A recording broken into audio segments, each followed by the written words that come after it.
Hey guys, happy Friday night. So this is probably the last thing you want to watch on a Friday night, but I'm going to do it anyway. I just really want to address a couple of concerns around the funding periods in plans. So I've now seen 10 in the NDIS sector, just for clarity. They're all different. The funding periods are different in the plans for different things for different people, and the plan lengths are all different. There's a couple of consistencies that a lot of core funding has been reduced, capacity building reduced in these plans that I've seen, and also support coordination either completely removed or if it's a shorter plan, it's actually been kept in there, but at a smaller amount. So what I want to talk about is change is scary. Uncertainty is scary. And I get it. We often, when there's a change that comes and we feel like control has been taken away from us, we often go to the worst case scenario. I have severe anxiety, and especially when my health isn't the best, which is where I'm at the moment, I worry even more. I stress even more to the point where it's like, oh, I need new strategies. But it's a lot of fatigue driven. This whole week I've had a lot of abusive phone calls and abusive messages, particularly from sole traders, support workers, sole traders, who have like, this is causing us hardship. How dare this happen? Or, Jackie, there's no Section 33 in the legislation and these planning funding periods, that's just all not true. So you need to stop fear-mongering people because it's not true. I'm like, feel free to visit the NDIS legislation and look that up. So just want to address that. Just get that out of the way. Just go look. Don't believe me. Go look it up yourself. It's all over my LinkedIn feed. It's all over my other social media feeds. It's everywhere. Funding period changes. So, and I'm still, even tonight, I had somebody call up and be very abusive and said, will you stop fear-mongering people? Funding periods is not true. It's not true. I hung up. So a couple of things I want to say. The person will have X amount of funding for services, which will equate to X number of hours for services in the plan funding overall period. So if it's 12 months, they will have X amount of funding, and it will be broken down. So the plan manager, and if there's a support coordinator will be able to see it's broken down into 1 month, 6 month, 3 months periods. Just saying, they're all different. There's no hard and fast rule. Home and living is consistently 1 hour. Support coordination, I have seen be 6 months. So that was a good thing for that. But in 2 plans, I saw it as quarterly. So there's no set pattern to this.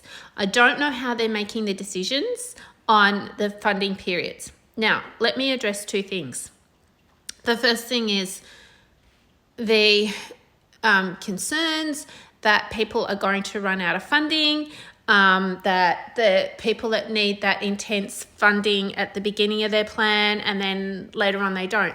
If it's a plan review, there shouldn't be a whole new beginning unless there was a significant change in their circumstances and there was an increase in funding.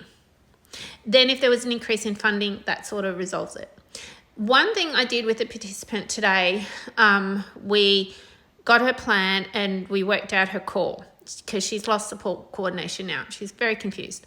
So I spoke with her. So the participant, myself and the plan manager sat on the phone. So there was clear guidelines in communication of what I could and what I was and wasn't allowed to know.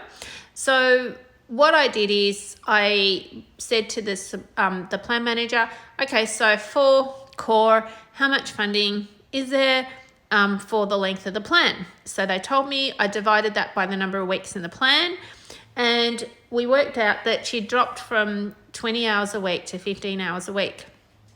And she has moments where sometimes she needs more support because she's not coping and she doesn't know when that is, but that's also a strategy or she needs a strategy to start dealing with that just a little bit more. It's something that we've gone, okay, yep, we get that, but let's see how else we can support you with that challenge. She was open to that. I said to her, because of this time where we don't know when she might have all these appointments that she needs someone to go with her to, or when she needs a bit more support, and we're just starting this, I said, what if, just for now, instead of having 15 hours a week, which you're funded for, what if we cut it back to 14 hours a week? Now, she was already anxious because that meant losing six hours a week instead of 5. But I said to her, we're banking that 1 hour. So in a week, we're banking 1 hour, and in 4 weeks, we're banking 4 hours, and in 3 months, we're banking 12 hours. And I said, if we do that, then at any time in that 3-month period, if you need a bit more support, we've already started banking some hours. And I said, we don't need to keep it at that ongoing. It's just that it's a strategy to know that you have a little bit of support hours banked that you could call on if you need it. She went, oh, that will work. She said, I'm still anxious that I have less hours, but okay, I can see how that could work. And then we broke it down to what days would she, like to go out, and that might be her longer day of support. So we sat down and we broke it down. The support workers weren't happy because all their hours had to be cut. She has two support workers, so they weren't happy because their hours were cut. Well, they were going to be cut irrespective of how we broke the plan down, because there was 5 less hours in a week. So either way, it was going to be cut, and it was, a couple of hours. So I get it from a financial perspective. They've lost a little bit of income. Either way, that was happening out of her control, out of my control. It's what NDIS have done. So this is the key to giving this a go. And instead of saying, this isn't going to work, it's going to cause so much stress for everybody, I get that, and you can have those thoughts. But what I want you to focus on is how can you support the person the best, and what strategy could be implemented to help them have the support they need and that consistency. So just be a little bit flexible. I know it's impacting everybody. Now, the second thing I want to address is where all these independent support workers are telling me that how dare this happen. So I've had the phone calls of yelling at me, Jackie, this is not right. You're fear-mongering everybody, and I'm now going to face hardship, and I'll probably lose my house over this. Heard that probably 4 times this week. Firstly, I don't know who any of these people are and why they feel they have to call me and my business, but my point is this is impacting anybody in the scheme, most of all the people that need the services, and it should not create financial hardship if the funding stays the same in the plan. Now, if NDIS decide to decrease the funding in the plan, then that would then impact your hours of work irrespective of the funding periods.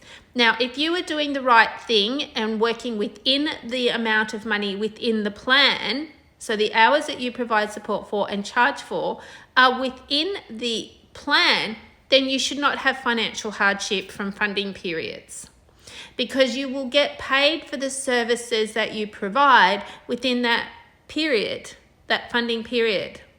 So as long as there's money in that funding period, you will get paid.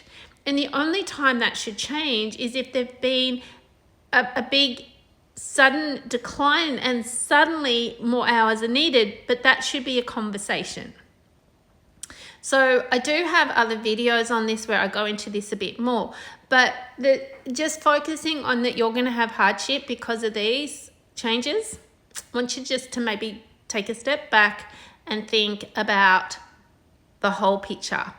And let's see opportunities to support each other through this change, which can be a little bit scary.